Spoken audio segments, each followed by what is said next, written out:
Bengals hosting the Packers, and the Packers are 1.5-point favorites. The over-under is at 32.5. The Packers are minus 130 on the money line, and the Bengals are plus 110.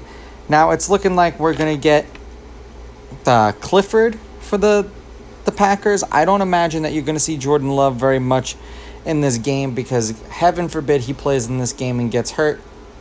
The world will be over for Packers fans before it even started. And for the Bengals, it's probably going to be either Simeon, Browning, or Sinnett. I imagine that it's probably going to be more Browning and Sinnett, but, Simeon really hasn't proved that he's a serviceable NFL quarterback. We've seen him kind of lose.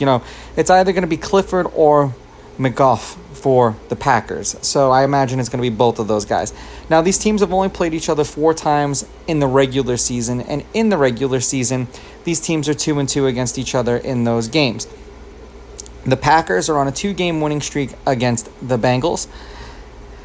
The home team is 2-2. The underdog is 3-1 against the spread, while the favorite is 2-2 on the money line, meaning the favorite wins, but they don't cover. The over is 3-1 in their 4 meetings, and the over 32.5 is a perfect 4-0. Now, understand that these are backups, and I understand that this is preseason, and we're going to see a lot of second and third string guys, so I do expect to see a little bit more mistakes happening. And like I said, the Packers were supposed to be 1.5-point favorites, but I've seen them as high as 4.5-point favorites, and I've seen the over-under at 35.5 as well. So these are going to be these preseason games that you're going to have to shop around, and even at 35.5, the over-under is a perfect 4-0.